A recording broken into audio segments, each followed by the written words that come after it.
El arte de la guerra. Mao Sanchu.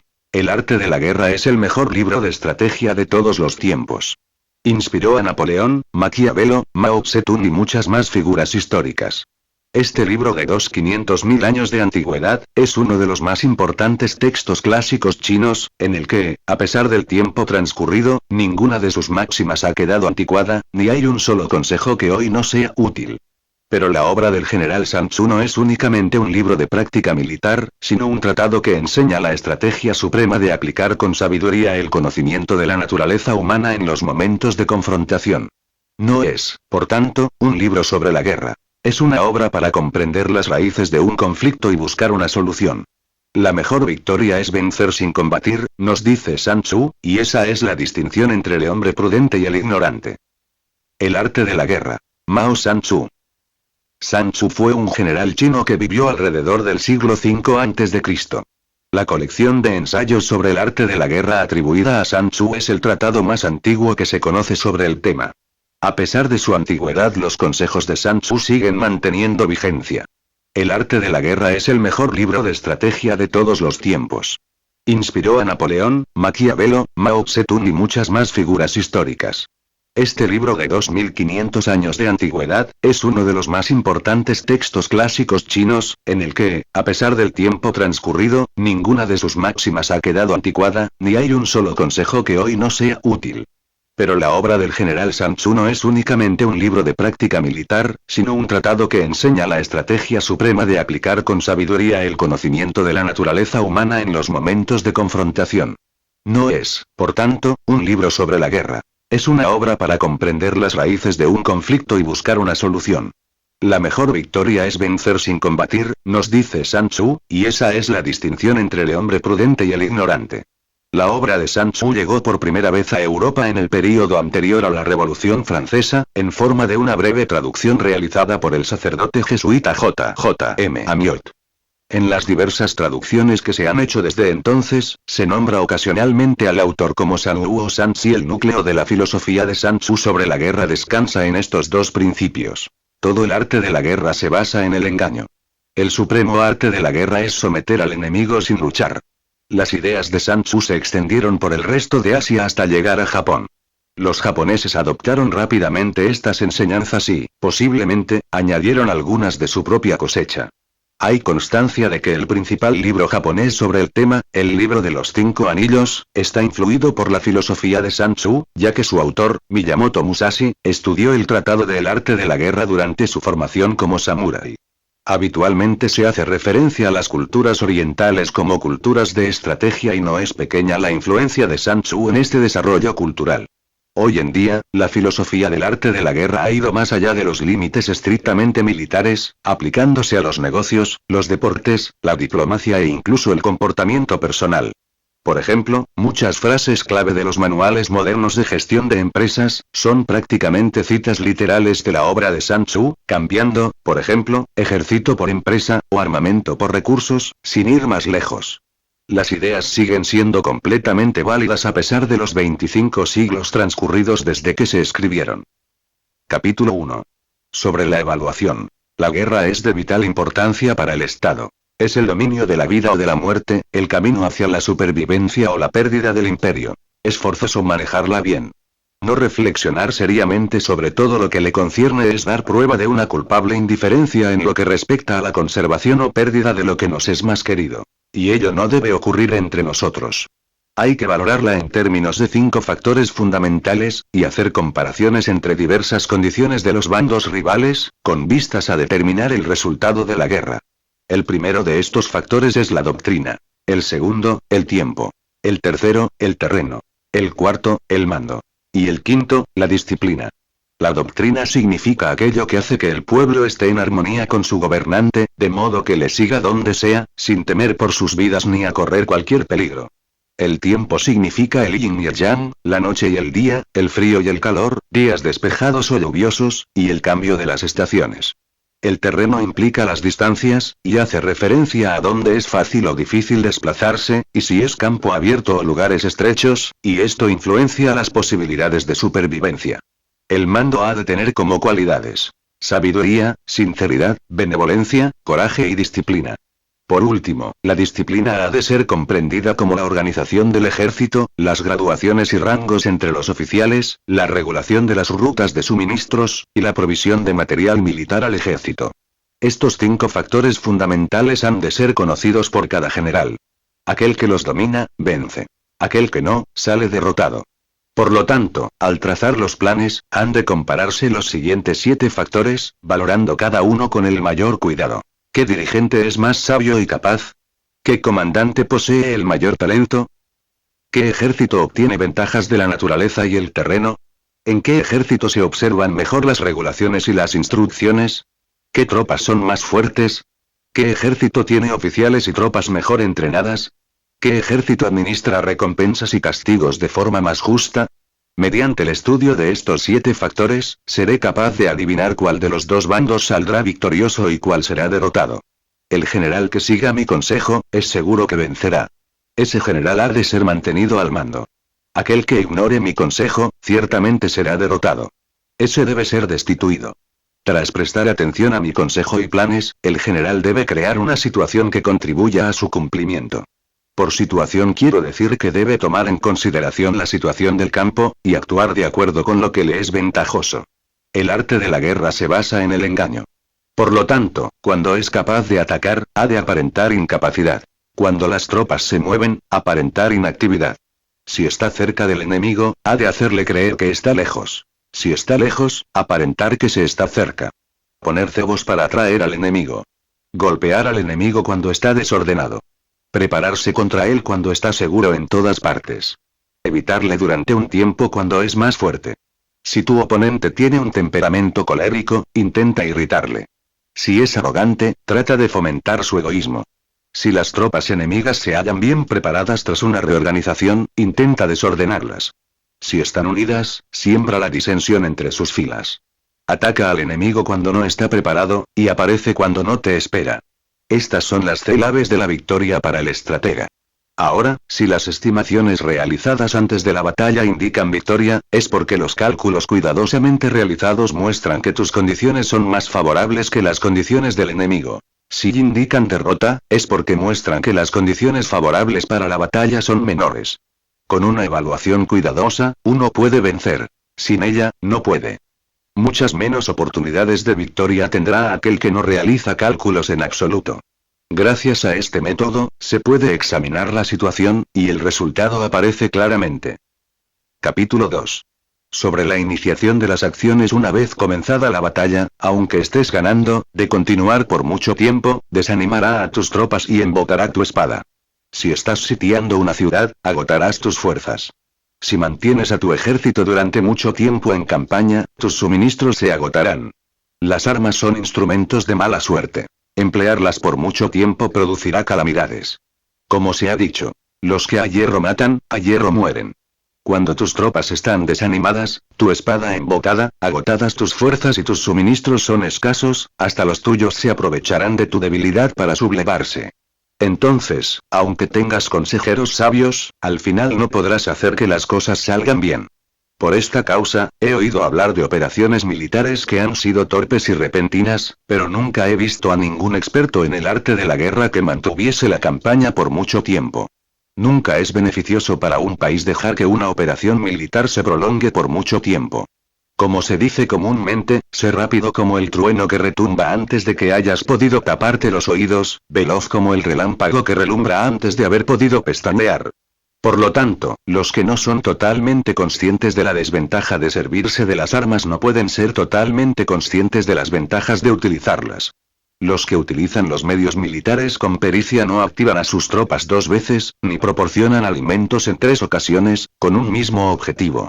Esto quiere decir que no se debe movilizar al pueblo más de una vez por campaña, y que inmediatamente después de alcanzar la victoria no se debe regresar al propio país para hacer una segunda movilización. Al principio esto significa proporcionar alimentos, para las propias tropas, pero después se quitan los alimentos al enemigo.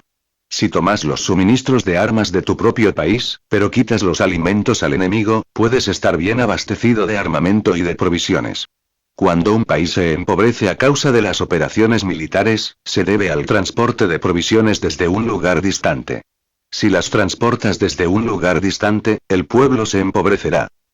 Los que habitan cerca de donde está el ejército pueden vender sus cosechas a precios elevados, pero se acaba de este modo el bienestar de la mayoría de la población. Cuando se transportan las provisiones muy lejos, la gente se arruina a causa del alto costo. En los mercados cercanos al ejército, los precios de las mercancías se aumentan. Por lo tanto, las largas campañas militares constituyen una lacra para el país. Cuando se agotan los recursos, los impuestos se recaudan bajo presión. Cuando el poder y los recursos se han agotado, se arruina el propio país. Se priva al pueblo de gran parte de su presupuesto, mientras que los gastos del gobierno para armamentos se elevan.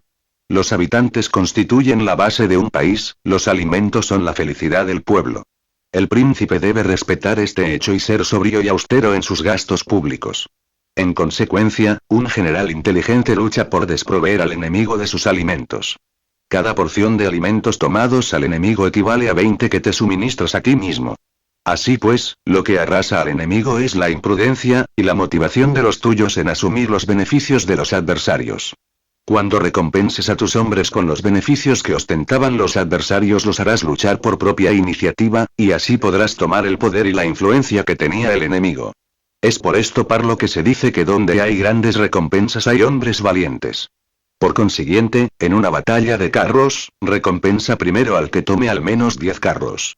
Si recompensas a todo el mundo, no habrá suficiente para todos, así pues, ofrece una recompensa a un soldado para animar a todos los demás. Cambia sus colores, de los soldados enemigos hechos prisioneros, utilízalos mezclados con los tuyos. Trata bien a los soldados y préstales atención. Los soldados prisioneros deben ser bien tratados, para conseguir que en el futuro luchen para ti. A esto se llama vencer al adversario e incrementar por añadidura tus propias fuerzas. Si utilizas al enemigo para derrotar al enemigo, serás poderoso en cualquier lugar a donde vayas. Así pues, lo más importante en una operación militar es la victoria y no la persistencia. Esta última no es beneficiosa. Un ejército es como el fuego. Si no lo apagas, se consumirá por sí mismo. Por lo tanto, sabemos que el que está a la cabeza del ejército está a cargo de las vidas de los habitantes y de la seguridad de la nación. Capítulo 3. Sobre las proposiciones de la victoria y la derrota como regla general, es mejor conservar a un enemigo intacto que destruirlo. Capturar a sus soldados para conquistarlos y dominas a sus jefes. Un general decía: practica las artes marciales, calcula la fuerza de tus adversarios, haz que pierdan su ánimo y dirección, de manera que aunque el ejército enemigo esté intacto sea inservible. Esto es ganar sin violencia. Si destruyes al ejército enemigo y matas a sus generales, asaltas sus defensas disparando, reúnes a una muchedumbre y usurpas un territorio, todo esto es ganar por la fuerza. Por esto, los que ganan todas las batallas no son realmente profesionales. Los que consiguen que se rindan impotentes los ejércitos ajenos sin luchar son los mejores maestros del arte de la guerra. Los guerreros superiores atacan mientras los enemigos están proyectando sus planes. Luego deshacen sus alianzas. Por eso, un gran emperador decía: el que lucha por la victoria frente a espadas desnudas no es un buen general. La peor táctica es atacar a una ciudad. Asediar, acorralar a una ciudad solo se lleva a cabo como último recurso. Emplea no menos de 3 meses en preparar tus artefactos y otros 3 para coordinar los recursos para tu asedio. Nunca se debe atacar por cólera y con prisas. Es aconsejable tomarse tiempo en la planificación y coordinación del plan. Por lo tanto, un verdadero maestro de las artes marciales vence a otras fuerzas enemigas sin batalla, conquista otras ciudades sin asediarlas y destruye a otros ejércitos sin emplear mucho tiempo. Un maestro experto en las artes marciales deshace los planes de los enemigos, estropea sus relaciones y alianzas, le corta los suministros o bloquea su camino, venciendo mediante estas tácticas sin necesidad de luchar. Es imprescindible luchar contra todas las facciones enemigas para obtener una victoria completa, de manera que su ejército no quede acuartelado y el beneficio sea total. Esta es la ley del asedio estratégico. La victoria completa se produce cuando el ejército no lucha, la ciudad no es asediada, la destrucción no se prolonga durante mucho tiempo, y en cada caso el enemigo es vencido por el empleo de la estrategia. Así pues, la regla de la utilización de la fuerza es la siguiente. Si tus fuerzas son 10 veces superiores a las del adversario, rodéalo. Si son 5 veces superiores, atácalo. Si son 2 veces superiores, divídelo. Si tus fuerzas son iguales en número, lucha si te es posible. Si tus fuerzas son inferiores, mantente continuamente en guardia, pues el más pequeño fallo te acarrearía las peores consecuencias. Trata de mantenerte al abrigo y evita en lo posible un enfrentamiento abierto con él. La prudencia y la firmeza de un pequeño número de personas pueden llegar a cansar y a dominar incluso a numerosos ejércitos. Este consejo se aplica en los casos en que todos los factores son equivalentes. Si tus fuerzas están en orden mientras que las suyas están inmersas en el caos, si tú y tus fuerzas están con ánimo y ellos desmoralizados, entonces, aunque sean más numerosos, puedes entrar en batalla. Si tus soldados, tus fuerzas, tu estrategia y tu valor son menores que las de tu adversario, entonces debes retirarte y buscar una salida. En consecuencia, si el bando más pequeño es obstinado, cae prisionero del bando más grande.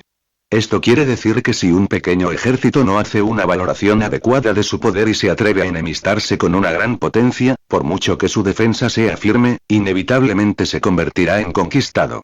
Si no puedes ser fuerte, pero tampoco sabes ser débil, serás derrotado. Los generales son servidores del pueblo. Cuando su servicio es completo, el pueblo es fuerte. Cuando su servicio es defectuoso, el pueblo es débil. Así pues, existen tres maneras en las que un príncipe lleva al ejército al desastre. Cuando un príncipe, ignorando los hechos, ordena avanzar a sus ejércitos o retirarse cuando no deben hacerlo. A esto se le llama inmovilizar al ejército. Cuando un príncipe ignora los asuntos militares, pero comparte en pie de igualdad el mando del ejército, los soldados acaban confusos. Cuando el príncipe ignora cómo llevar a cabo las maniobras militares, pero comparte por igual su dirección, los soldados están vacilantes. Una vez que los ejércitos están confusos y vacilantes, empiezan los problemas procedentes de los adversarios. A esto se le llama perder la victoria por trastornar el aspecto militar. Si intentas utilizar los métodos de un gobierno civil para dirigir una operación militar, la operación será confusa. Triunfan aquellos que saben cuándo luchar y cuándo no saben discernir cuándo utilizar muchas o pocas tropas. Tienen tropas cuyos rangos superiores e inferiores tienen el mismo objetivo. Se enfrentan con preparativos a enemigos desprevenidos. Tienen generales competentes y no limitados por sus gobiernos civiles. Estas 5 son las maneras de conocer al futuro vencedor. Hablar de que el príncipe sea el que da las órdenes en todo es como el general solicitarle permiso al príncipe para poder apagar un fuego. Para cuando sea autorizado, ya no quedan sino cenizas. Si conoces a los demás y te conoces a ti mismo, ni en 100 batallas correrás peligro. Si no conoces a los demás, pero te conoces a ti mismo, perderás una batalla y ganarás otra. Si no conoces a los demás ni te conoces a ti mismo, correrás peligro en cada batalla. Capítulo 4.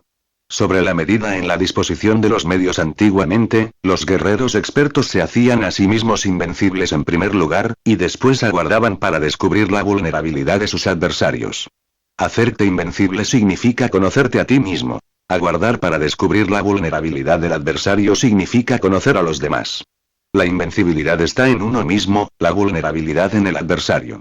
Por esto, los guerreros expertos pueden ser invencibles, pero no pueden hacer que sus adversarios sean vulnerables. Si los adversarios no tienen orden de batalla sobre el que informarse, ni negligencias o fallos de los que aprovecharse, ¿cómo puedes vencerlos aunque estén bien pertrechados? Por esto es por lo que se dice que la victoria puede ser percibida, pero no fabricada. La invencibilidad es una cuestión de defensa, la vulnerabilidad, una cuestión de ataque. Mientras no hayas observado vulnerabilidades en el orden de batalla de los adversarios, oculta tu propia formación de ataque, y prepárate para ser invencible, con la finalidad de preservarte. Cuando los adversarios tienen órdenes de batalla vulnerables, es el momento de salir a atacarlos. La defensa es para tiempos de escasez, el ataque para tiempos de abundancia. Los expertos en defensa se esconden en las profundidades de la tierra. Los expertos en maniobras de ataque se esconden en las más elevadas alturas del cielo. De esta manera pueden protegerse y lograr la victoria total. En situaciones de defensa, acalláis las voces y borráis las huellas, escondidos como fantasmas y espíritus bajo tierra, invisibles para todo el mundo. En situaciones de ataque, vuestro movimiento es rápido y vuestro grito fulgurante, veloz como el trueno y el relámpago, para los que no se puede uno preparar, aunque vengan del cielo. Prever la victoria cuando cualquiera la puede conocer no constituye verdadera destreza. Todo el mundo elogia la victoria ganada en batalla, pero esa victoria no es realmente tan buena. Todo el mundo elogia la victoria en la batalla, pero lo verdaderamente deseable es poder ver el mundo de lo sutil y darte cuenta del mundo de lo oculto, hasta el punto de ser capaz de alcanzar la victoria donde no existe fiel. No se requiere mucha fuerza para levantar un cabello, no es necesario tener una vista aguda para ver el sol y la luna, ni se necesita tener mucho oído para escuchar el retumbar del trueno. Lo que todo el mundo conoce no se llama sabiduría. La victoria sobre los demás obtenida por medio de la batalla no se considera una buena victoria. En la antigüedad, los que eran conocidos como buenos guerreros vencían cuando era fácil vencer. Si solo eres capaz de asegurar la victoria tras enfrentarte a un adversario en un conflicto armado, esa victoria es una dura victoria. Si eres capaz de ver lo sutil y de darte cuenta de lo oculto, irrumpiendo antes del orden de batalla, la victoria así obtenida es una victoria fácil. En consecuencia, las victorias de los buenos guerreros no destacan por su inteligencia o su bravura. Así pues, las victorias que ganan en batalla no son debidas a la suerte. Sus victorias no son casualidades, sino que son debidas a haberse situado previamente en posición de poder ganar con seguridad, imponiéndose sobre los que ya han perdido de antemano. La gran sabiduría no es algo obvio, el mérito grande no se anuncia. Cuando eres capaz de ver lo sutil, es fácil ganar. ¿Qué tiene esto que ver con la inteligencia o la bravura? Cuando se resuelven los problemas antes de que surjan, ¿quién llama a esto inteligencia? Cuando hay victoria sin batalla, ¿quién habla de bravura? Así pues, los buenos guerreros toman posición en un terreno en el que no pueden perder, y no pasan por alto las condiciones que hacen a su adversario proclive a la derrota. En consecuencia, un ejército victorioso gana primero y entabla la batalla después. Un ejército derrotado lucha primero e intenta obtener la victoria después. Esta es la diferencia entre los que tienen estrategia y los que no tienen planes premeditados. Los que utilizan bien las armas cultivan el camino y observan las leyes. Así pueden gobernar prevaleciendo sobre los corruptos. Servirse de la armonía para desvanecer la oposición, no atacar un ejército inocente, no hacer prisioneros o tomar botín por donde pasa el ejército, no cortar los árboles ni contaminar los pozos, limpiar y purificar los templos de las ciudades y montañas del camino que atraviesas, no repetir los errores de una civilización decadente, a todo esto se llama el camino y sus leyes. Cuando el ejército está estrictamente disciplinado, hasta el punto en que los soldados morirían antes que desobedecer las órdenes, y las recompensas y los castigos merecen confianza y están bien establecidos, cuando los jefes y oficiales son capaces de actuar de forma, pueden vencer a un príncipe enemigo corrupto. Las reglas militares son 5. Medición, valoración, cálculo, comparación y victoria. El terreno da lugar a las mediciones, estas dan lugar a las valoraciones a los cálculos, estos a las comparaciones, y las comparaciones dan lugar a las victorias. Mediante las comparaciones de las dimensiones puedes conocer dónde se halla la victoria o la derrota.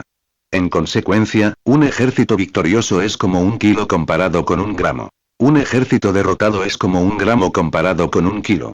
Cuando el que gana consigue que su pueblo vaya a la batalla como si estuviera dirigiendo una gran corriente de agua hacia un cañón profundo, esto es una cuestión de orden de batalla. Cuando el agua se acumula en un cañón profundo, nadie puede medir su cantidad, lo mismo que nuestra defensa no muestra su piedad. Cuando se suelta el agua, se precipita hacia abajo como un torrente, de manera tan irresistible como nuestro propio ataque. Capítulo 5. Sobre la firmeza. La fuerza es la energía acumulada o la que se percibe. Esto es muy cambiante. Los expertos son capaces de vencer al enemigo creando una percepción favorable en ellos, así obtener la victoria sin necesidad de ejercer su fuerza. Gobernar sobre muchas personas como si fueran poco es una cuestión de dividirlas en grupos o sectores. Es organización.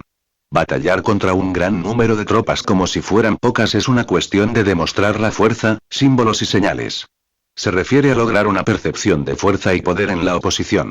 En el campo de batalla se refiere a las formaciones y banderas utilizadas para desplegar las tropas y coordinar sus movimientos. Lograr que el ejército sea capaz de combatir contra el adversario sin ser derrotado es una cuestión de emplear métodos ortodoxos o heterodoxos. La ortodoxia y la heterodoxia no es algo fijo, sino que se utilizan como un ciclo. Un emperador que fue un famoso guerrero y administrador, hablaba de manipular las percepciones de los adversarios sobre lo que es ortodoxo y heterodoxo, y después atacar inesperadamente, combinando ambos métodos hasta convertirlo en uno, volviéndose así indefinible para el enemigo. Que el efecto de las fuerzas sea como el de piedras arrojadas sobre huevos, es una cuestión de lleno y vacío. Cuando induces a los adversarios a atacarte en tu territorio, su fuerza siempre está vacía, en desventaja. Mientras que no compitas en lo que son los mejores, tu fuerza siempre estará llena. Atacar con lo vacío contra lo lleno es como arrojar piedras sobre huevos. De seguro se rompen. Cuando se entabla una batalla de manera directa, la victoria se gana por sorpresa. El ataque directo es ortodoxo. El ataque indirecto es heterodoxo. Solo hay dos clases de ataques en la batalla. El extraordinario por sorpresa y el directo ordinario, pero sus variantes son innumerables. Lo ortodoxo y lo heterodoxo se originan recíprocamente, como un círculo sin comienzo ni fin. ¿Quién podría agotarlos? Cuando la velocidad del agua que fluye alcanza el punto en el que puede mover las piedras, esta es la fuerza directa. Cuando la velocidad y maniobrabilidad del halcón es tal que puede atacar y matar, esto es precisión. Lo mismo ocurre con los guerreros expertos. Su fuerza es rápida, su precisión certera. Su fuerza es como disparar una catapulta, su precisión es dar en el objetivo previsto y causar el efecto esperado. El desorden llega del orden, la cobardía surge del valor, la debilidad brota de la fuerza. Si quieres fingir desorden para convencer a tus adversarios y distraerlos, primero tienes que organizar el orden, porque solo entonces puedes crear un desorden artificial.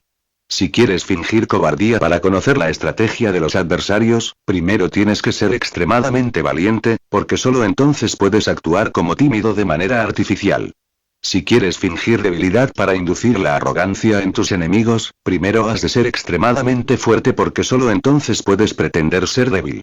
El orden y el desorden son una cuestión de organización. La cobardía es una cuestión valentía y la de ímpetu. La fuerza y la debilidad son una cuestión de la formación en la batalla. Cuando un ejército tiene la fuerza del ímpetu, percepción, incluso el tímido se vuelve valiente, cuando pierde la fuerza del ímpetu, incluso el valiente se convierte en tímido. Nada está fijado en las leyes de la guerra. Estas se desarrollan sobre la base del ímpetu. Con astucia se puede anticipar y lograr que los adversarios se convenzan a sí mismos cómo proceder y moverse. Les ayuda a caminar por el camino que les traza. Hace moverse a los enemigos con la perspectiva del triunfo, para que caigan en la emboscada. Los buenos guerreros buscan la efectividad en la batalla a partir de la fuerza del ímpetu, percepción, y no dependen solo de la fuerza de sus soldados. Son capaces de escoger a la mejor gente, desplegarlos adecuadamente y dejar que la fuerza del ímpetu logre sus objetivos. Cuando hay entusiasmo, convicción, orden, organización, recursos, compromiso de los soldados, tienes la fuerza del ímpetu, y el tímido es valeroso.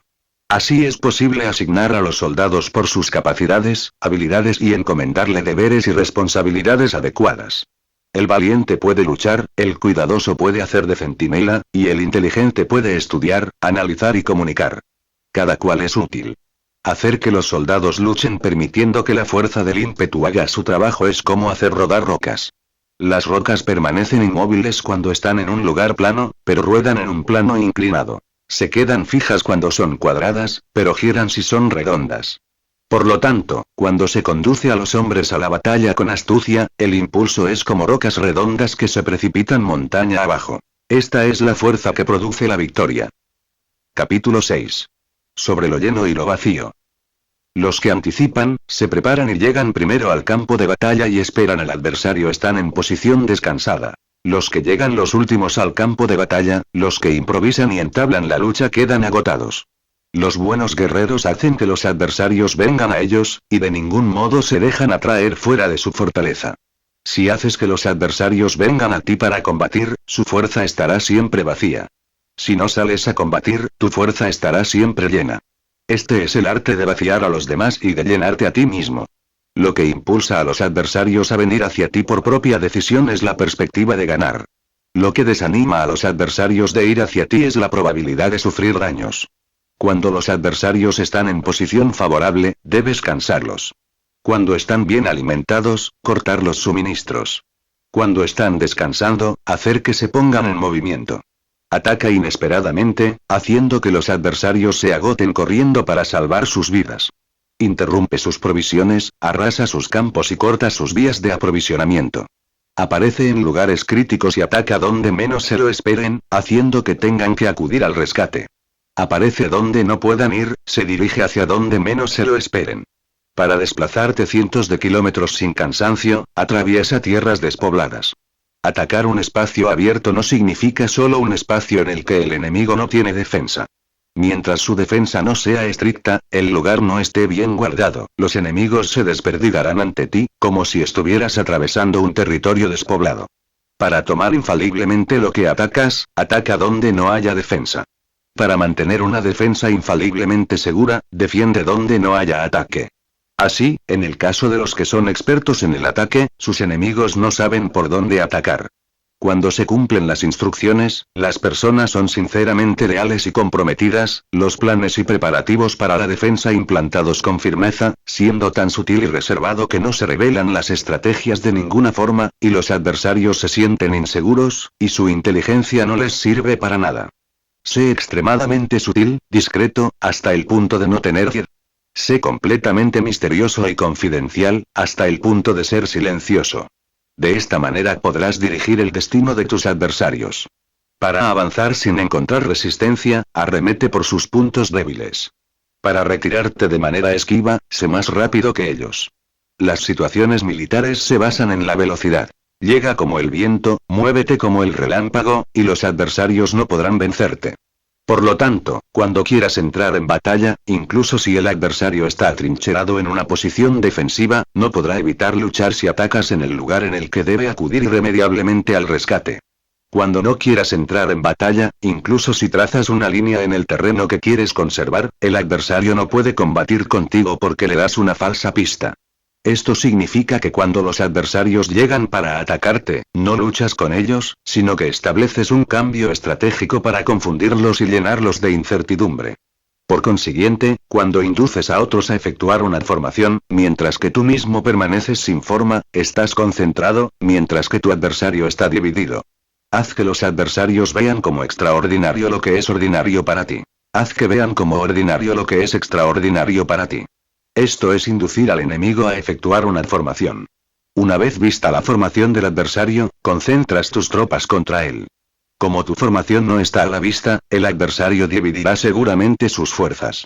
Cuando estás concentrado formando una sola fuerza, mientras que el enemigo está dividido en 10, estás atacando a una concentración de 1 contra 10, así que tus fuerzas superan a las suyas. Si puedes atacar a unos pocos soldados con muchos, diezmarás el número de tus adversarios. Cuando estás fuertemente atrincherado, te has hecho fuerte tras buenas barricadas, y no dejas filtrar ninguna información sobre tus fuerzas, sal afuera sin información precisa, ataca y conquista de manera incontenible. No han de conocer dónde piensas librar la batalla, porque cuando no se conoce, el enemigo destaca muchos puestos de vigilancia, y en el momento en el que se establecen numerosos puestos solo tienes que combatir contra pequeñas unidades. Así pues, cuando su vanguardia está preparada, su retaguardia es defectuosa, y cuando su retaguardia está preparada, su vanguardia presenta puntos débiles. Las preparaciones de su ala derecha significarán carencia en su ala izquierda. Las preparaciones por todas partes significará ser vulnerable por todas partes. Esto significa que cuando las tropas están de guardia en muchos lugares, están forzosamente desperdigadas en pequeñas unidades. Cuando se dispone de pocos soldados se está a la defensiva contra el adversario, el que dispone de muchos hace que el enemigo tenga que defenderse. Cuantas más defensas induces a adoptar a tu enemigo, más debilitado quedará.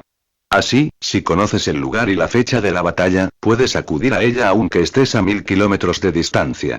Si no conoces el lugar y la fecha de la batalla, entonces tu flanco izquierdo no puede salvar al derecho, tu vanguardia no puede salvar a tu retaguardia, y tu retaguardia no puede salvar a tu vanguardia, ni siquiera en un territorio de unas pocas docenas de kilómetros. Si tienes muchas más tropas que los demás, ¿cómo puede ayudarte este factor para obtener la victoria? Si no conoces el lugar y la fecha de la batalla, aunque tus tropas sean más numerosas que las de ellos, ¿cómo puedes saber si vas a ganar o a perder? Así pues, se dice que la victoria puede ser creada. Si haces que los adversarios no sepan el lugar y la fecha de la batalla, siempre puedes vencer. Incluso si los enemigos son numerosos, puede hacerse que no entren en combate. Por tanto, haz tu valoración sobre ellos para averiguar sus planes, y determinar qué estrategia puede tener éxito y cuál no. Incítalos a la acción para descubrir cuál es el esquema general de sus movimientos y descansa. Haz algo por en contra de ellos para su atención, de manera que puedas de ellos para descubrir sus hábitos de comportamiento de ataque y de defensa. Indúcelos a adoptar formaciones específicas, para conocer sus puntos flacos. Esto significa utilizar muchos métodos para confundir y perturbar al enemigo con el objetivo de observar sus formas de respuesta hacia ti. Después de haberlas observado, actúas en consecuencia, de manera que puedes saber qué clase de situaciones significan vida y cuáles significan muerte. Pruébalos para averiguar sus puntos fuertes y sus puntos débiles. Por lo tanto, el punto final de la formación de un ejército es llegar a la no-fied. Cuando no tienes forma, los informadores no pueden descubrir nada, ya que la información no puede crear una estrategia.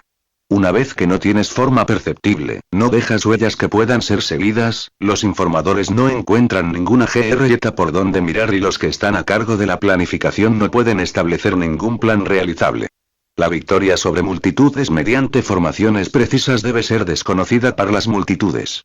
Todo el mundo conoce la forma mediante la que resultó vencedor, pero nadie conoce la forma mediante la que aseguró la victoria.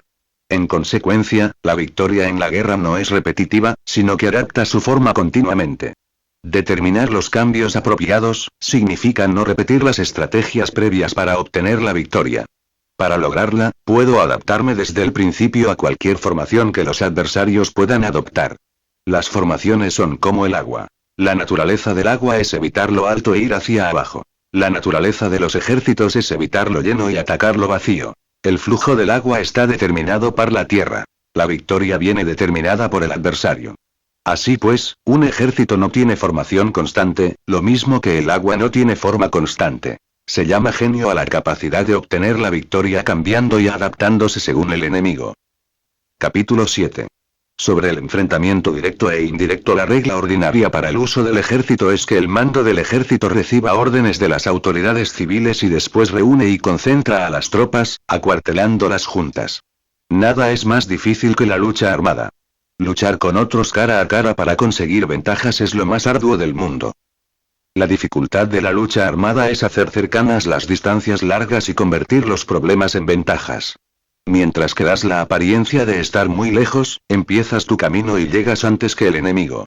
Por lo tanto, haces que su ruta sea larga, atrayéndole con la esperanza de ganar. Cuando emprendes la marcha después que los otros y llegas antes que ellos, conoces la estrategia de hacer que las distancias sean cercanas. Sírvete de una unidad especial para engañar al enemigo atrayéndole a una falsa persecución, haciéndole creer que el grueso de tus fuerzas está muy lejos. Entonces, lanzas una fuerza de ataque sorpresa que llega antes, aunque emprendió el camino después. Por consiguiente, la lucha armada puede ser provechosa y puede ser peligrosa. Para el experto es provechosa, para el inexperto peligrosa. Movilizar a todo el ejército para el combate en aras de obtener alguna ventaja tomaría mucho tiempo, pero combatir por una ventaja con un ejército incompleto tendría como resultado una falta de recursos. Si te movilizas rápidamente y sin parar día y noche, recorriendo el doble de la distancia habitual, y si luchas por obtener alguna ventaja a miles de kilómetros, tus jefes militares serán hechos prisioneros. Los soldados que sean fuertes llegarán allí primero, los más cansados llegarán después, como regla general, solo lo conseguirá 1 de cada 10. Cuando la ruta es larga las tropas se cansan. Si han gastado su fuerza en la movilización, llegan agotadas mientras que sus adversarios están frescos. Así pues, es seguro que serán atacadas. Combatir por una ventaja a 50 kilómetros de distancia frustrará los planes del mando, y, como regla general, solo la mitad de los soldados lo harán. Si se combate por obtener una ventaja a 30 kilómetros de distancia, solo 2 de cada 3 soldados los recorrerán. Así pues, un ejército perece si no está equipado, si no tiene provisiones o si no tiene dinero. Estas 3 cosas son necesarias. No puedes combatir para ganar con un ejército no equipado, o sin provisiones, lo que el dinero facilita. Por tanto, si ignoras los planes de tus rivales, no puedes hacer alianzas precisas. A menos que conozcas las montañas y los bosques, los desfiladeros y los pasos, y la condición de los pantanos, no puedes maniobrar con una fuerza armada. A menos que utilices guías locales, no puedes aprovecharte de las ventajas del terreno. Solo cuando conoces cada detalle de la condición del terreno puedes maniobrar y guerrear. Por consiguiente, una fuerza militar se usa según la estrategia prevista, se moviliza mediante la esperanza de recompensa, y se adapta mediante la división y la combinación. Una fuerza militar se establece mediante la estrategia en el sentido de que distraes al enemigo para que no pueda conocer cuál es tu situación real y no pueda imponer su supremacía. Se moviliza mediante la esperanza de recompensa, en el sentido de que entra en acción cuando ve la posibilidad de obtener una ventaja. Dividir y volver a hacer combinaciones de tropas se hace para confundir al adversario y observar cómo reacciona frente a ti. De esta manera puedes adaptarte para obtener la victoria. Por eso, cuando una fuerza militar se mueve con rapidez es como el viento. Cuando va lentamente es como el bosque. Es voraz como el fuego e inmóvil como las montañas. Es rápida como el viento en el sentido que llega sin avisar y desaparece como el relámpago. Es como un bosque porque tiene un orden. Es voraz como el fuego que devasta una planicie sin dejar tras sí ni una brizna de hierba. Es inmóvil como una montaña cuando se acuartela. Es tan difícil de conocer como la oscuridad. Su movimiento es como un trueno que retumba. Para ocupar un lugar, divide a tus tropas. Para expandir tu territorio, divide los beneficios. La regla general de las operaciones militares es desproveer de alimentos al enemigo todo lo que se pueda. Sin embargo, en localidades donde la gente no tiene mucho, es necesario dividir a las tropas en grupos más pequeños para que puedan tomar en diversas partes lo que necesitan, ya que solo así tendrán suficiente. En cuanto a dividir el botín, significa que es necesario repartirlo entre las tropas para guardar lo que ha sido ganado, no dejando que el enemigo lo recupere. Actúa después de haber hecho una estimación. Gana el que conoce primero la medida de lo que está lejos y lo que está cerca. Esta es la regla general de la lucha armada. El primero que hace el movimiento es el invitado, el último es el anfitrión. El invitado lo tiene difícil, el anfitrión lo tiene fácil. Cerca y lejos significan desplazamiento. El cansancio, el hambre y el frío surgen del desplazamiento. Un antiguo libro que trata de asuntos militares dice: las palabras no son escuchadas, para eso se hacen los símbolos y los tambores. Las banderas y los estandartes se hacen a causa de la ausencia de visibilidad. Símbolos, tambores, banderas y estandartes se utilizan para concentrar y unificar los oídos y los ojos de los soldados. Una vez que están unificados, el valiente no puede actuar solo, ni el tímido puede retirarse solo. Esta es la regla general del empleo de un grupo. Unificar los oídos y los ojos de los soldados significa hacer que miren y escuchen al unísono de manera que no caigan en la confusión y el desorden. Las señales se utilizan para indicar direcciones e impedir que los individuos vayan a donde se les antoje. Así pues, en batallas nocturnas, utiliza fuegos y tambores, y en batallas diurnas sírvete de banderas y estandartes, para manipular los oídos y los ojos de los soldados. Utiliza muchas señales para confundir las percepciones del enemigo y hacerle temer tu temible poder militar. De esta forma, haces desaparecer la energía de sus ejércitos y desmoralizas a sus generales. En primer lugar, has de ser capaz de mantenerte firme en tu propio corazón. Solo entonces puedes desmoralizar a los generales enemigos. Por esto, la tradición afirma que los habitantes de otros tiempos tenían la firmeza para desmoralizar, y la antigua ley de los que conducían carros de combate decía que cuando la mente original es firme, la energía fresca es victoriosa. De este modo, la energía de la mañana está llena de ardor, la del mediodía decae y la energía de la noche se retira. En consecuencia, los expertos en el manejo de las armas prefieren la energía entusiasta, atacan la decadente y la que se bate en retirada. Son ellos los que dominan la energía. Cualquier débil en el mundo se dispone a combatir en un minuto si se siente animado, pero cuando se trata realmente de tomar las armas y de entrar en batalla, es poseído por la energía. Cuando esta energía se desvanece, se detendrá, estará asustado y se arrepentirá de haber comenzado. La razón por la que esa clase de ejércitos miran por encima del hombro a enemigos fuertes, lo mismo que miran a las doncellas vírgenes, es porque se están aprovechando de su agresividad, estimulada por cualquier causa. Utilizar el orden para enfrentarse al desorden, utilizar la calma para enfrentarse con los que se agitan, esto es dominar el corazón. A menos que tu corazón esté totalmente abierto y tu mente en orden, no puedes esperar ser capaz de adaptarte a responder sin límites, a manejar los acontecimientos de manera infalible, a enfrentarte a dificultades graves e inesperadas sin turbarte, dirigiendo cada cosa sin confusión. Dominar la fuerza es esperar a los que vienen de lejos, aguardar con toda comodidad a los que se han fatigado, y con el estómago saciado a los hambrientos. Esto es lo que se quiere decir cuando se habla de atraer a otros hacia donde estás, al tiempo que evitas ser inducido a ir hacia donde están ellos. Evitar la confrontación contra formaciones de combate bien ordenadas y no atacar grandes batallones constituye el dominio de la adaptación. Por tanto, la regla general de las operaciones militares es no enfrentarse a una gran montaña ni oponerse al enemigo de espaldas a esta. Esto significa que si los adversarios están en un terreno elevado, no debes atacarles cuesta arriba, y que cuando efectúan una carga cuesta abajo, no debes hacerles frente. No persigas a los enemigos cuando finjan una retirada, ni ataques tropas expertas. Si los adversarios huyen de repente antes de agotar su energía, seguramente hay emboscadas esperándote para atacar a tus tropas. En este caso, debes retener a tus oficiales para que no se lancen en su persecución. No consumas la comida de sus soldados. Si el enemigo abandona de repente sus provisiones, estas han de ser probadas antes de ser comidas, por si están envenenadas. No detengas a ningún ejército que esté en camino a su país. Bajo estas circunstancias, un adversario luchará hasta la muerte. Hay que dejarle una salida a un ejército rodeado. Muéstrales una manera de salvar la vida para que no estén dispuestos a luchar hasta la muerte, y así podrás aprovecharte para atacarles.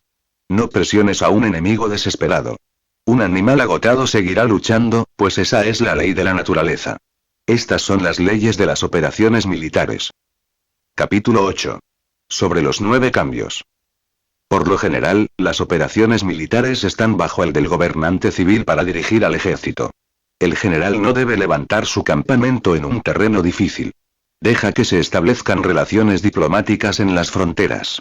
No permanezcas en un territorio árido ni aislado. Cuando te halles en un terreno cerrado, prepara alguna estrategia y muévete. Cuando te halles en un terreno mortal, lucha. Terreno cerrado significa que existen lugares escarpados que te rodean por todas partes, de manera que el enemigo tiene movilidad, que puede llegar e irse con libertad, pero a ti te es difícil salir y volver. Cada ruta debe ser estudiada para que sea la mejor. Hay rutas que no debes usar, ejércitos que no han de ser atacados, ciudades que no deben ser rodeadas, terrenos sobre los que no se debe combatir, y órdenes de gobernantes civiles que no deben ser obedecidas. En consecuencia, los generales que conocen las variables posibles para aprovecharse del terreno saben cómo manejar las fuerzas armadas. Si los generales no saben cómo adaptarse de manera ventajosa, aunque conozcan la condición del terreno, no pueden aprovecharse de él. Si están al mando de ejércitos, pero ignoran las artes de la total adaptabilidad, aunque conozcan el objetivo a lograr, no pueden hacer que los soldados luchen por él.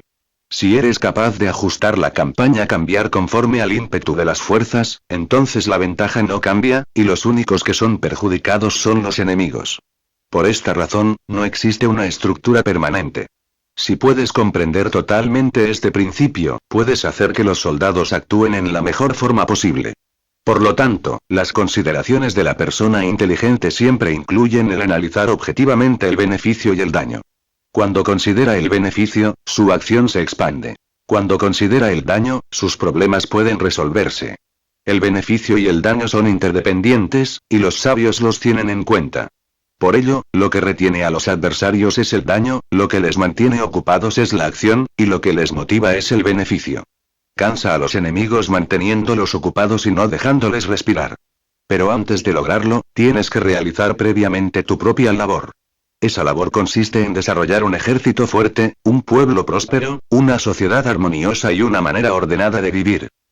Así pues, la norma general de las operaciones militares consiste en no contar con que el enemigo no acuda, sino confiar en tener los medios de enfrentarte a él. No contar con que el adversario no ataque, sino confiar en poseer lo que no puede ser atacado. Si puedes recordar siempre el peligro cuando estás a salvo y el caos en tiempos de orden, permanece atento al peligro y al caos mientras no tengan todavía forma, y evítalos antes de que se presenten. Esta es la mejor estrategia de todas. Por esto, existen 5 rasgos que son peligrosos en los generales. Los que están dispuestos a morir, pueden perder la vida. Los que quieren preservar la vida, pueden ser hechos prisioneros. Los que son dados a los apasionamientos irracionales, pueden ser ridiculizados. Los que son muy puritanos, pueden ser deshonrados. Los que son compasivos, pueden ser turbados. Si te presentas en un lugar que con toda seguridad los enemigos se precipitarán a defender, las personas compasivas se apresurarán invariablemente a rescatar a sus habitantes, causándose a sí mismos problemas y cansancio.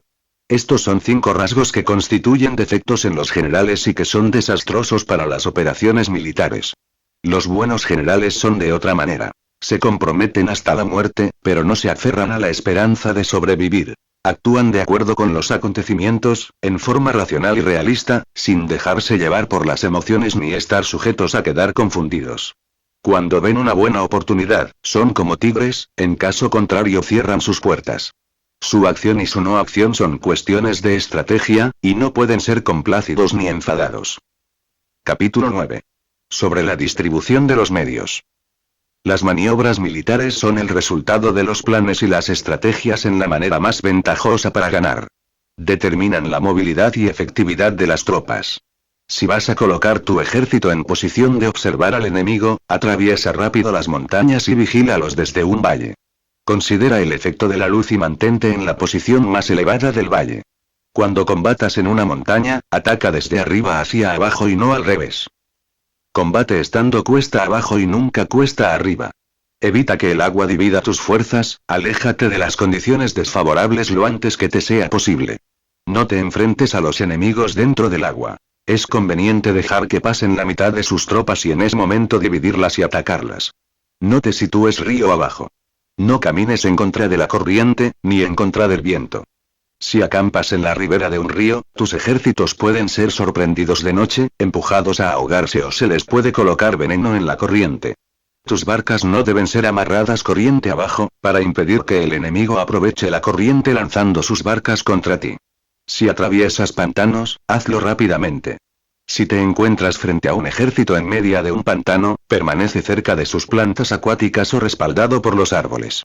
En una llanura, toma posiciones desde las que sea fácil maniobrar, manteniendo las elevaciones del terreno detrás y a tu derecha, estando las partes más bajas delante y las más altos detrás.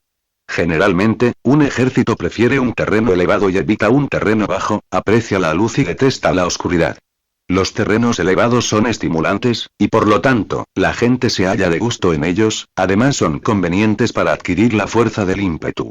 Los terrenos bajos son húmedos, lo cual provoca enfermedades y dificulta el combate. Cuida de la salud física de tus soldados con los mejores recursos disponibles. Cuando no existe la enfermedad en un ejército, se dice que este es invencible. Donde haya montículos y terraplenes, sitúate en su lado soleado, manteniéndolos siempre a tu derecha y detrás. Colocarse en la mejor parte del terreno es ventajoso para una fuerza militar. La ventaja en una operación militar consiste en aprovecharse de todos los factores beneficiosos del terreno. Cuando llueve río arriba y la corriente trae consigo la espuma, si quieres cruzarlo, espera a que escampe. Siempre que un terreno presente barrancos infranqueables, lugares cerrados, trampas, riesgos, grietas y prisiones naturales, debes abandonarlo rápidamente y no acercarte a él. En lo que a mí concierne, siempre me mantengo alejado de estos accidentes del terreno, de manera que los adversarios estén más cerca que yo de ellos. Doy la cara a estos accidentes, de manera que queden a espaldas del enemigo. Entonces estás en situación ventajosa, y él tiene condiciones desfavorables. Cuando un ejército se está desplazando, si atraviesa territorios montañosos con muchas corrientes de agua y pozos, o pantanos cubiertos de juncos, o bosques vírgenes llenos de árboles y vegetación, es imprescindible escudriñarlos totalmente y con cuidado, ya que estos lugares ayudan a las emboscadas y a los espías. Es esencial bajar del caballo y escudriñar el terreno, por si existen tropas escondidas para tenderte una emboscada. También podría ser que hubiera espías al acecho observándote y escuchando tus instrucciones y movimientos. Cuando el enemigo está cerca, pero permanece en calma, quiere decir que se halla en una posición fuerte. Cuando está lejos pero intenta provocar hostilidades, quiere que avances. Si, además, su posición es accesible, eso quiere decir que le es favorable. Si un adversario no conserva la posición que le es favorable por las condiciones del terreno y se sitúa en otro lugar conveniente, debe ser porque existe alguna ventaja táctica para obrar de esta manera. Si se mueven los árboles, es que el enemigo se está acercando. Si hay obstáculos entre los matorrales, es que has tomado un mal camino. La idea de poner muchos obstáculos entre la maleza es hacerte pensar que existen tropas emboscadas escondidas en medio de ella. Si los pájaros alzan el vuelo, hay tropas emboscadas en el lugar. Si los animales están asustados, existen tropas atacantes. Si se elevan columnas de polvo altas y espesas, hay carros que se están acercando. Si son bajas y anchas, se acercan soldados a pie. Humaredas esparcidas significan que se está cortando leña. Pequeñas polvaredas que van y vienen indican que hay que levantar el campamento. Si los emisarios del enemigo pronuncian palabras humildes mientras que éste incrementa sus preparativos de guerra, esto quiere decir que va a avanzar. Cuando se pronuncian palabras altisonantes y se avanza ostentosamente, es señal de que el enemigo se va a retirar. Si sus emisarios vienen con palabras humildes, envía espías para observar al enemigo y comprobarás que está aumentando sus preparativos de guerra. Cuando los carros ligeros salen en primer lugar y se sitúan en los flancos, están estableciendo un frente de batalla. Si los emisarios llegan pidiendo la paz sin firmar un tratado, significa que están tramando algún complot. Si el enemigo dispone rápidamente a sus carros en filas de combate, es que está esperando refuerzos. No se precipitarán para un encuentro ordinario si no entienden que les ayudará, o debe haber una fuerza que se halla de distancia y que es esperada en un determinado momento para unir sus tropas y atacarte. Conviene anticipar, prepararse inmediatamente para esta eventualidad. Si la mitad de sus tropas avanza y la otra mitad retrocede, es que el enemigo piensa atraerte a una trampa.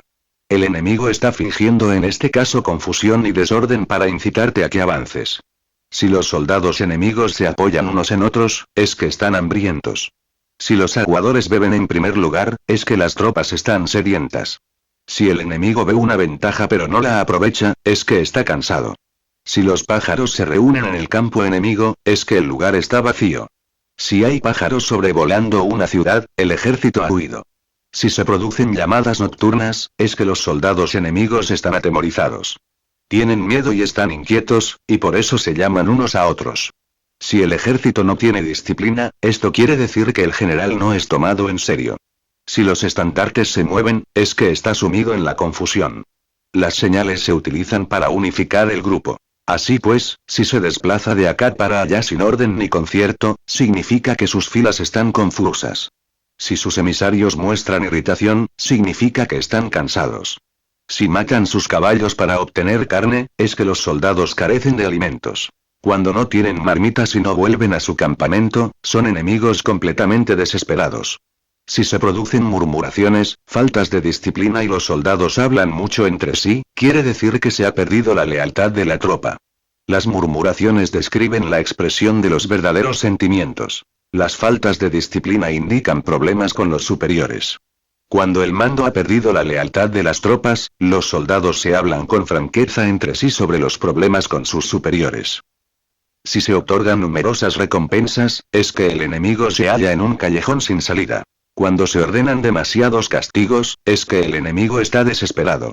Cuando la fuerza de su ímpetu está agotada, otorgan constantes recompensas para tener contentos a los soldados, para evitar que se rebelen en masa.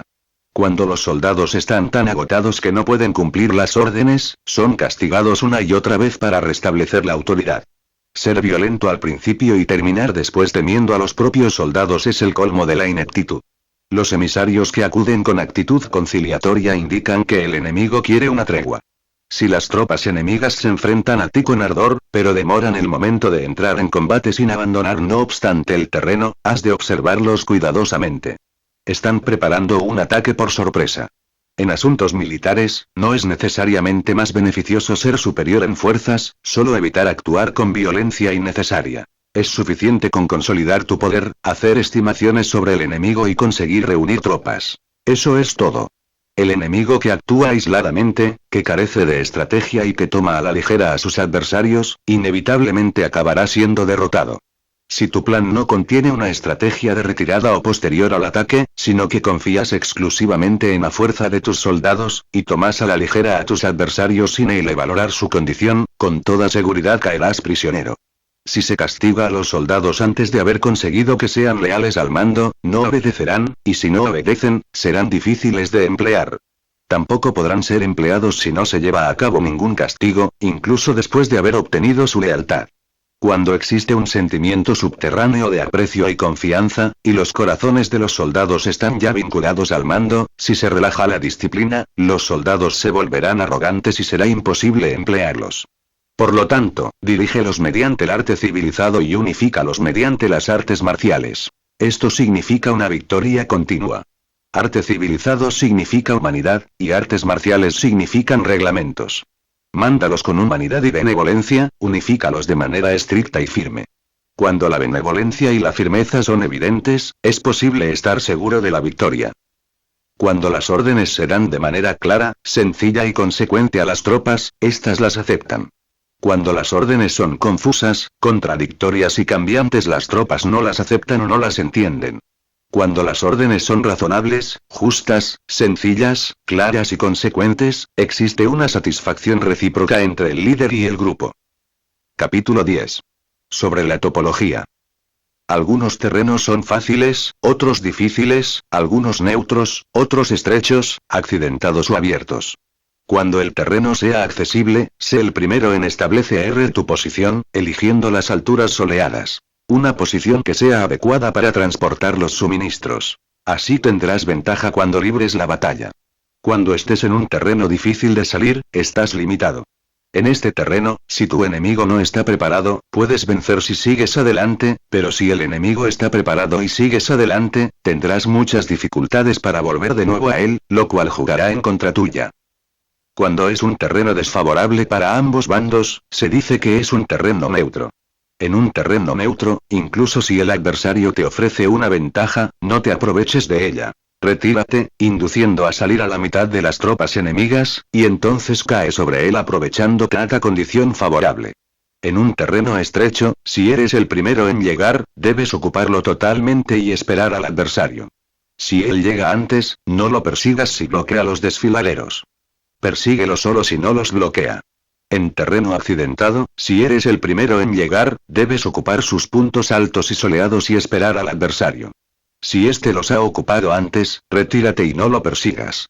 En un terreno abierto, la fuerza del ímpetu se encuentra igualada, y es difícil provocarle a combatir de manera desventajosa para él.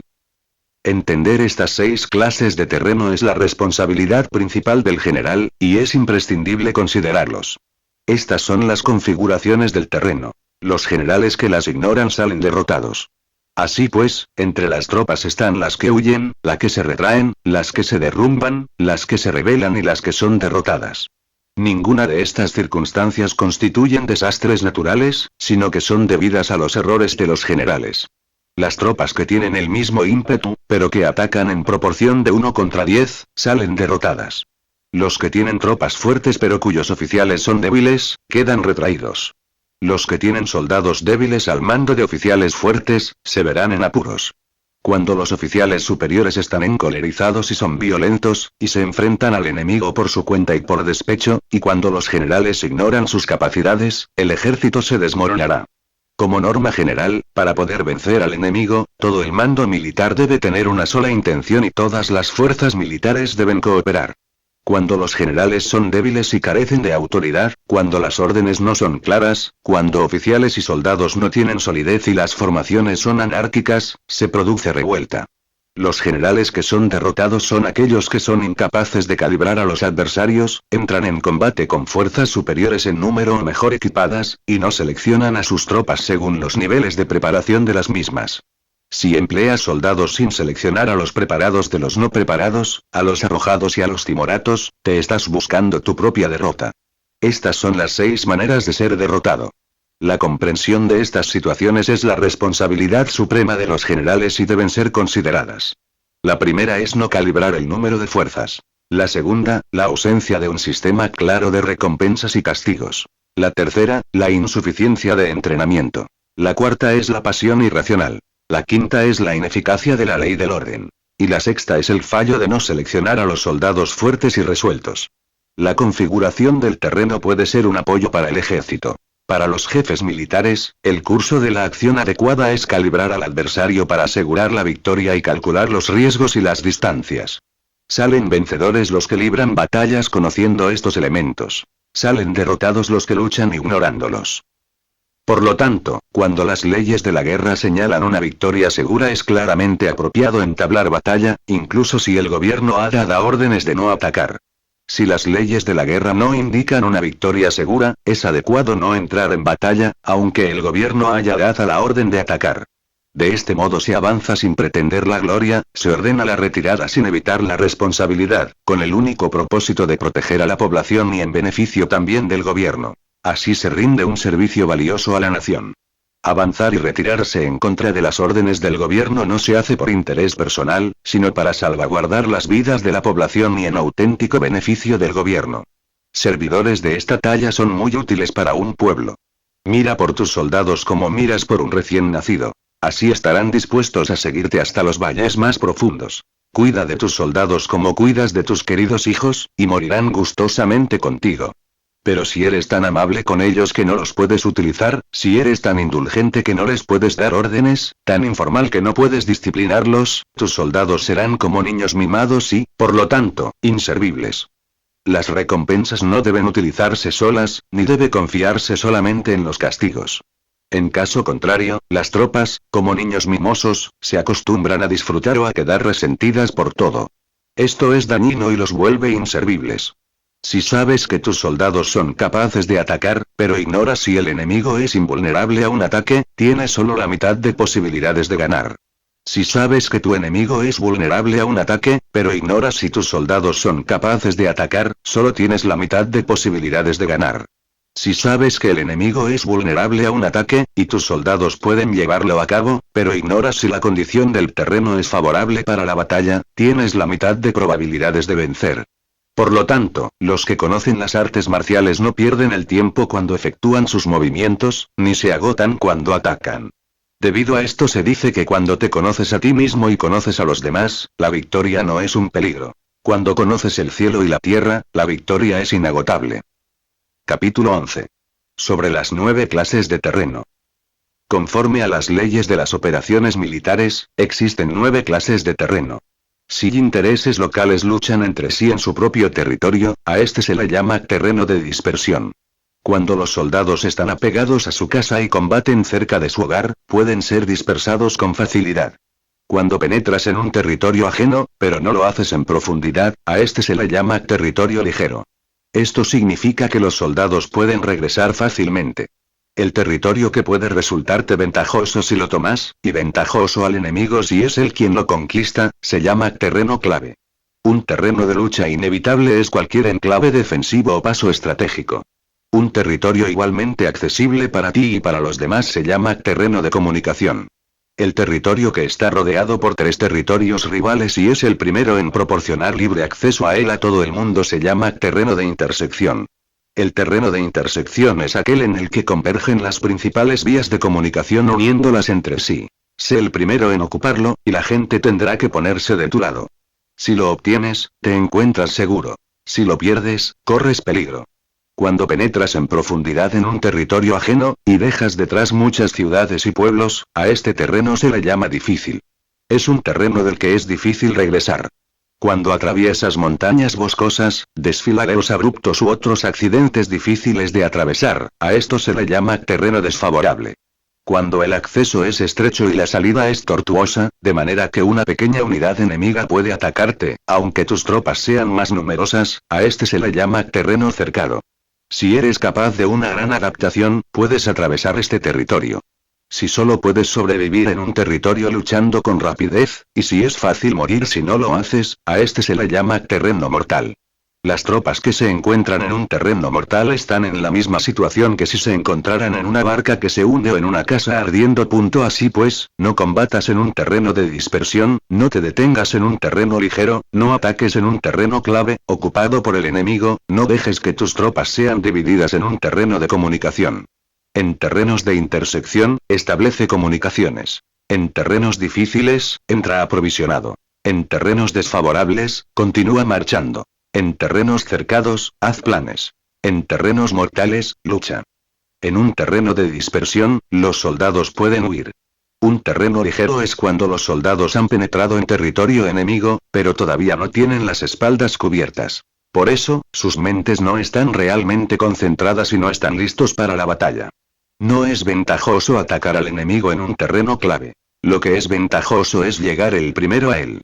No debe permitirse que quede aislado el terreno de comunicación, para poder servirse de las rutas de suministros. En terrenos de intersección, estarás a salvo si estableces alianzas. Si las pierdes, te encontrarás en peligro. En terrenos difíciles, entrar aprovisionado significa reunir todo lo necesario para estar allí mucho tiempo. En terrenos desfavorables, ya que no puedes atrincherarte en ello, debes apresurarte a salir. En terrenos cercados, introduce tácticas sorpresivas. Si las tropas caen en un terreno mortal, todo el mundo luchará de manera espontánea. Por esto se dice: Sitúa a las tropas en un terreno mortal y sobrevivirán. Los que eran antes considerados como expertos en el arte de la guerra eran capaces de hacer que el enemigo perdiera contacto entre su vanguardia y su retaguardia, la confianza entre las grandes y las pequeñas unidades, el interés recíproco para el bienestar de los diferentes rangos, el apoyo mutuo entre gobernantes y gobernados, el alistamiento de soldados y la coherencia de sus ejércitos. Estos expertos entraban en acción cuando les era ventajoso, y se retenían en caso contrario. Introducían cambios para confundir al enemigo, atacándolos aquí y allá, aterrorizándolos y sembrando en ellos la confusión, de tal manera que no les daban tiempo para hacer planes. Se podría preguntar cómo enfrentarse a fuerzas enemigas numerosas y bien organizadas que se dirigen hacia ti.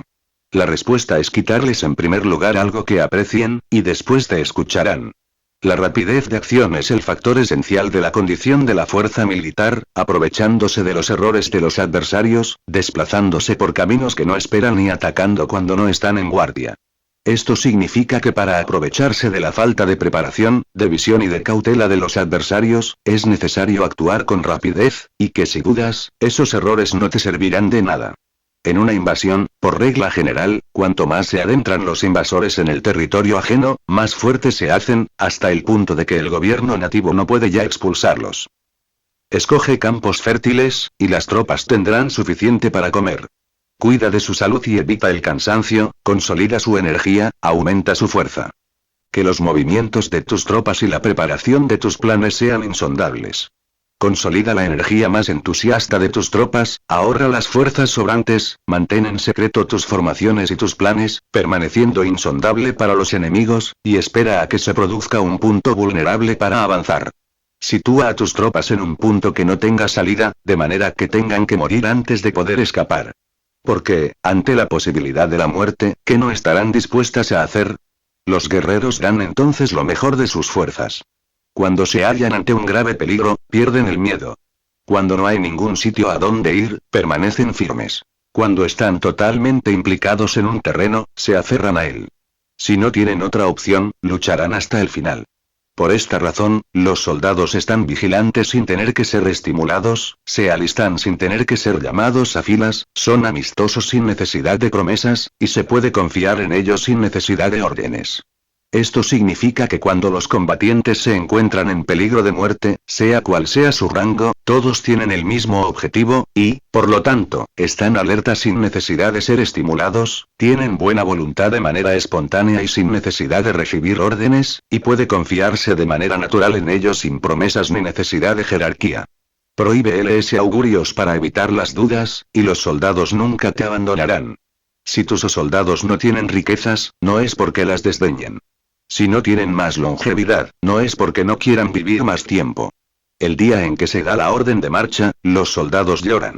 Así pues, una operación militar preparada con pericia debe ser como una serpiente veloz que contraataca con su cola cuando alguien le ataca por la cabeza, contraataca con la cabeza cuando alguien le ataca por la cola y contraataca con cabeza y céola, cuando alguien le ataca por el medio.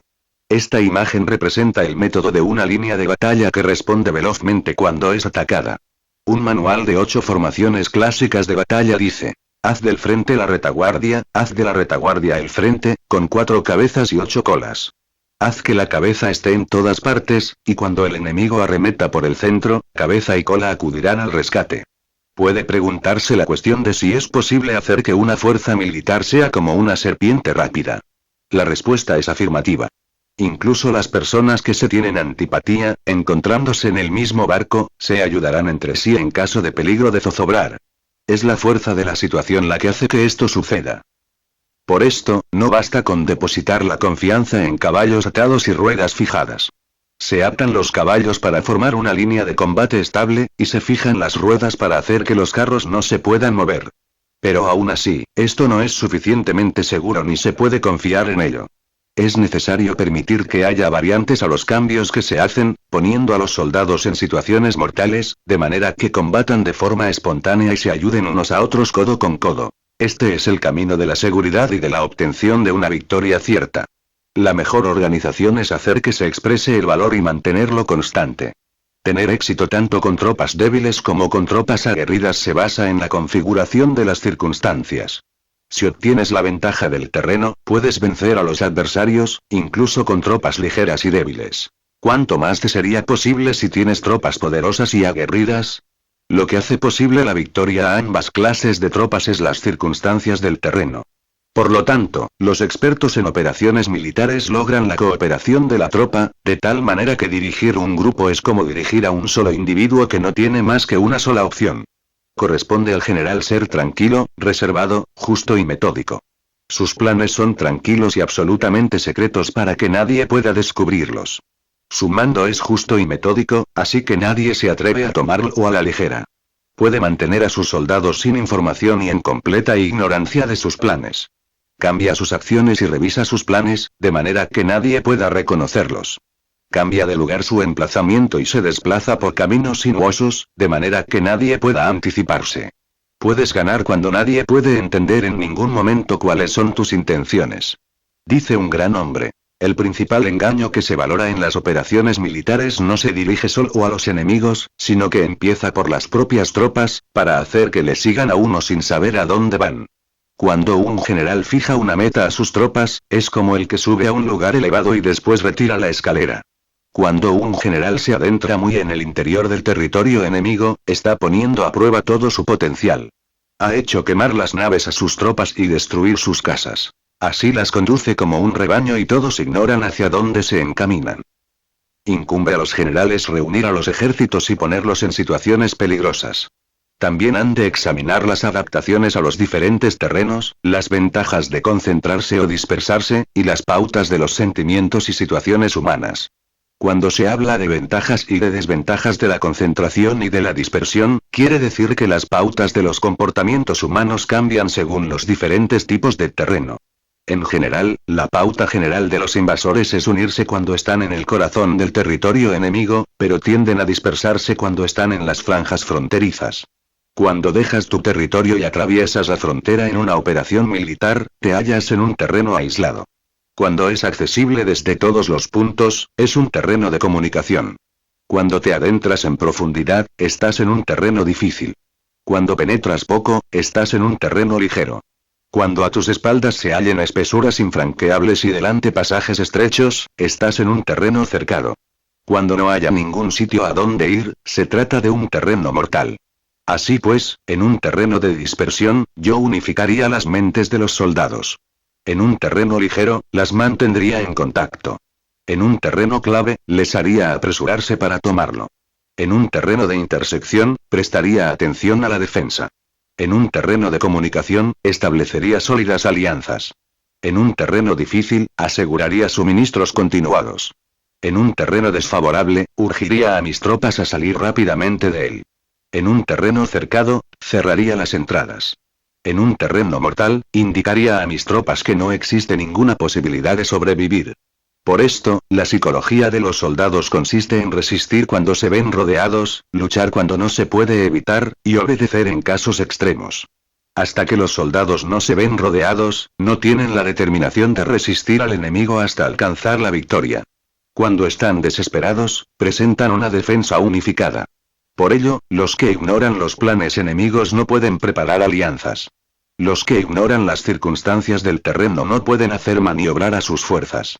Los que no utilizan guías locales no pueden aprovecharse del terreno. Los militares de un gobierno eficaz deben conocer todos estos factores. Cuando el ejército de un gobierno eficaz ataca un gran territorio, el pueblo no se puede unir. Cuando su poder sobrepasa a los adversarios, es imposible hacer alianzas. Si puedes averiguar los planes de tus adversarios, aprovéchate del terreno y haz maniobrar al enemigo de manera que se encuentre indefenso. En este caso, ni siquiera un gran territorio puede reunir suficientes tropas para detenerte. Por lo tanto, si no luchas por obtener alianzas, ni aumentas el poder de ningún país, pero extiendes tu influencia personal amenazando a los adversarios, todo ello hace que el país y las ciudades enemigas sean vulnerables. Otorga recompensas que no estén reguladas y da órdenes desacostumbradas. Considera la ventaja de otorgar recompensas que no tengan precedentes, observa cómo el enemigo hace promesas sin tener en cuenta los códigos establecidos. Maneja a las tropas como si fueran una sola persona. Empléalas en tareas reales, pero no les hables. Motívalas con recompensas, pero no les comentes los perjuicios posibles. Emplea a tus soldados solo en combatir, sin comunicarles tu estrategia. Déjales conocer los beneficios que les esperan, pero no les hables de los daños potenciales. Si la verdad se filtra, tu estrategia puede hundirse. Si los soldados empiezan a preocuparse, se volverán vacilantes y temerosos. Colócalos en una situación de posible exterminio, y entonces lucharán para vivir. Ponles en peligro de muerte, y entonces sobrevivirán. Cuando las tropas afrontan peligros, son capaces de luchar para obtener la victoria. Así pues, la tarea de una operación militar es fingir acomodarse a las intenciones del enemigo. Si te concentras totalmente en este, puedes matar a su general aunque estés a kilómetros de distancia. A esto se llama cumplir el objetivo con pericia. Al principio te acomodas a sus intenciones, después matas a sus generales. Esta es la pericia en el cumplimiento del objetivo. Así, el día en que se declara la guerra, se cierran las fronteras, se rompen los salvoconductos y se impide el paso de emisarios. Los asuntos se deciden rigurosamente desde que se comienza a planificar y establecer la estrategia desde la casa o cuartel general. El rigor en los cuarteles generales en la fase de planificación se refiere al mantenimiento del secreto. Cuando el enemigo ofrece oportunidades, aprovéchalas inmediatamente. Entérate primero de lo que pretende, y después anticípate a él. Mantén la disciplina y adáptate al enemigo, para determinar el resultado de la guerra. Así, al principio eres como una doncella y el enemigo abre sus puertas. Entonces, tú eres como una liebre suelta, y el enemigo no podrá expulsarte. Capítulo 12. Sobre el arte de atacar por el fuego. Existen 5 clases de ataques mediante el fuego. Quemar a las personas, quemar los suministros, quemar el equipo, quemar los almacenes y quemar las armas. El uso del fuego tiene que tener una base, y exige ciertos medios. Existen momentos adecuados para encender fuegos, concretamente cuando el tiempo es seco y ventoso. Normalmente, en ataques mediante el fuego es imprescindible seguir los cambios producidos por este. Cuando el fuego está dentro del campamento enemigo, prepárate rápidamente desde fuera. Si los soldados se mantienen en calma cuando el fuego se ha declarado, espera y no ataques. Cuando el fuego alcance su punto álgido, síguelo, si puedes. Si no, espera. En general, el fuego se utiliza para sembrar la confusión en el enemigo y así poder atacarle. Cuando el fuego puede ser prendido en campo abierto, no esperes a hacerlo en su interior. Hazlo cuando sea oportuno. Cuando el fuego sea atizado para el viento, no ataques en dirección contraria a este. No es eficaz luchar contra el ímpetu del fuego, porque el enemigo luchará en este caso hasta la muerte. Si ha soplado el viento durante el día, a la noche amainará. Un viento diurno cesará al anochecer.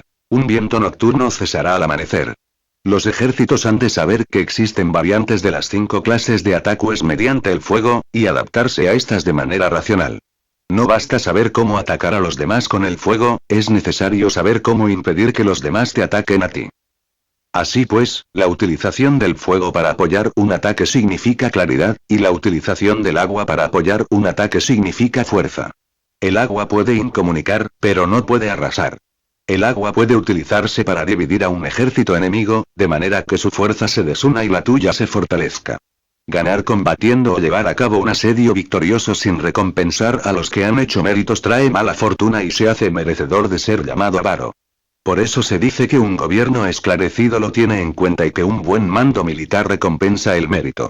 No moviliza a sus tropas cuando no hay ventajas que obtener, ni actúa cuando no hay nada que ganar, ni luchan cuando no existe peligro. Las armas son instrumentos de mal augurio, y la guerra es un asunto peligroso.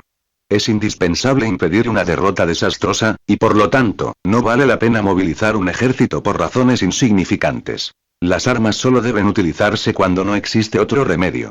Un gobierno no debe movilizar un ejército por ira, y los jefes militares no deben provocar la guerra por cólera. Actúa cuando sea beneficioso. En caso contrario, desiste. La ira puede convertirse en alegría, y la cólera puede convertirse en placer, pero un pueblo destruido no puede hacérsele renacer, y la muerte no puede convertirse en vida. En consecuencia, un gobierno esclarecido presta atención a todo esto, y un buen mando militar lo tiene en cuenta. Esta es la manera de mantener a la nación a salvo y de conservar intacto a su ejército. Capítulo 13. Sobre la concordia y la discordia. Una operación militar significa un gran esfuerzo para el pueblo, y la guerra puede durar muchos años para obtener una victoria de un día. Así pues, fallar en conocer la situación de los adversarios por economizar en aprobar gastos para investigar y estudiar a la oposición es extremadamente inhumano, y no es típico de un buen jefe militar, de un consejero de gobierno, ni de un gobernante victorioso. Por lo tanto, lo que posibilita a un gobierno inteligente y a un mando militar sabio vencer a los demás y lograr triunfos extraordinarios con esa información esencial. La información previa no puede obtenerse de fantasmas ni espíritus, ni se puede tener por analogía, ni descubrir mediante cálculos. Debe obtenerse de personas. Personas que conozcan la situación del adversario. Existen 5 clases de espías. El espía nativo, el espía interno, el doble agente, el espía liquidable, y el espía flotante. Cuando están activos todos ellos, nadie conoce sus rutas. A esto se le llama genio organizativo, y se aplica al gobernante. Los espías nativos se contratan entre los habitantes de una localidad. Los espías internos se contratan entre los funcionarios enemigos. Los agentes dobles se contratan entre los espías enemigos. Los espías liquidables transmiten falsos datos a los espías enemigos. Los espías flotantes vuelven para traer sus informes. Entre los funcionarios del régimen enemigo, se hallan aquellos con los que se puede establecer contacto y a los que se puede sobornar para averiguar la situación de su país y descubrir cualquier plan que se trame contra ti, también pueden ser utilizados para crear desavenencias y desarmonía. En consecuencia, nadie en las Fuerzas Armadas es tratado con tanta familiaridad como los espías, ni a nadie se le otorgan recompensas tan grandes como a ellos, ni hay asunto más secreto que el espionaje. Si no se trata bien a los espías, pueden convertirse en renegados y trabajar para el enemigo. No se pueden utilizar a los espías sin sagacidad y conocimiento. No puede uno servirse de espías sin humanidad y justicia, no se puede obtener la verdad de los espías sin sutileza. Ciertamente, es un asunto muy delicado. Los espías son útiles en todas partes. Cada asunto requiere un conocimiento previo. Si algún asunto de espionaje es divulgado antes de que el espía haya informado, este y el que lo haya divulgado deben eliminarse. Siempre que quieras atacar a un ejército, asediar una ciudad o atacar a una persona, has de conocer previamente la identidad de los generales que la defienden, de sus aliados, sus visitantes, sus centinelas y de sus criados. Así pues, haz que tus espías averigüen todo sobre ellos. Siempre que vayas a atacar y a combatir, debes conocer primero los talentos de los servidores del enemigo, y así puedes enfrentarte a ellos según sus capacidades. Debes buscar agentes enemigos que hayan venido a espiarte, sobornarlos e inducirlos a pasarse a tu lado, para poder utilizarlos como agentes dobles. Con la información obtenida de esta manera, puedes encontrar espías nativos y espías internos para contratarlos. Con la información obtenida de estos, puedes fabricar información falsa sirviéndote de espías liquidables. Con la información así obtenida, puedes hacer que los espías flotantes actúen según los planes previstos. Es esencial para un gobernante conocer las 5 clases de espionaje, y este conocimiento depende de los agentes dobles. Así pues, estos deben ser bien tratados. Así, solo un gobernante brillante o un general sabio que pueda utilizar a los más inteligentes para el espionaje, puede estar seguro de la victoria. El espionaje es esencial para las operaciones militares, y los ejércitos dependen de él para llevar a cabo sus acciones. No será ventajoso para el ejército actuar sin conocer la situación del enemigo, y conocer la situación del enemigo no es posible sin el espionaje.